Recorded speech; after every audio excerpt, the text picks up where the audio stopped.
Wow, that's a hard thing to boil down.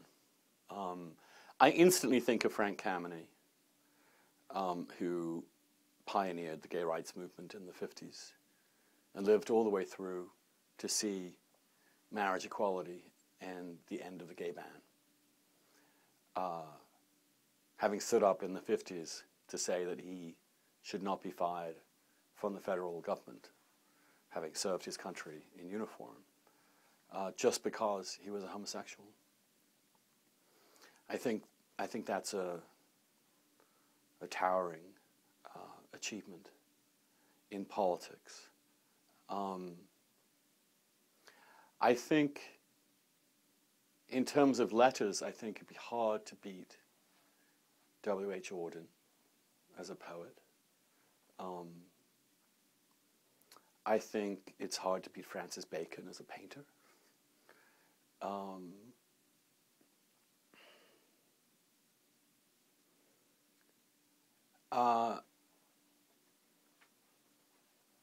You ask these questions. I don't have any preparation for them, so I probably think more subtly. But I certainly think, in music, I think very hard to beat Benjamin Britten.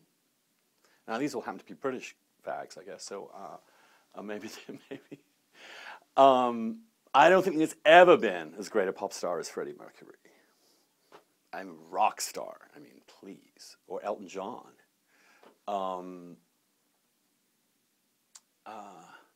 Hats off to the Prime Minister of Iceland, the Foreign Minister of Germany.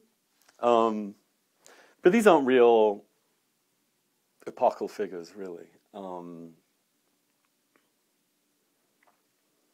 Larry Kramer for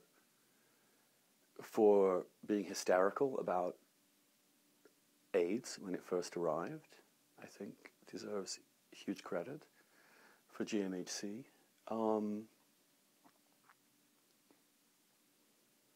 But basically, I think if I were to do a sort of Time magazine gay person of the last 50 years, sorry, it's kind of sacrilege to use that word here at Newsweek, but I think it would be the American soldier, the guy in the ranks who fought and sacrificed, knowing that he could be persecuted at any moment, and fought 2 very difficult, long wars, only finally to be allowed to be acknowledged as the full person he or she is or was. And so I think I would say the ordinary American gay citizen, and also around the world, of course.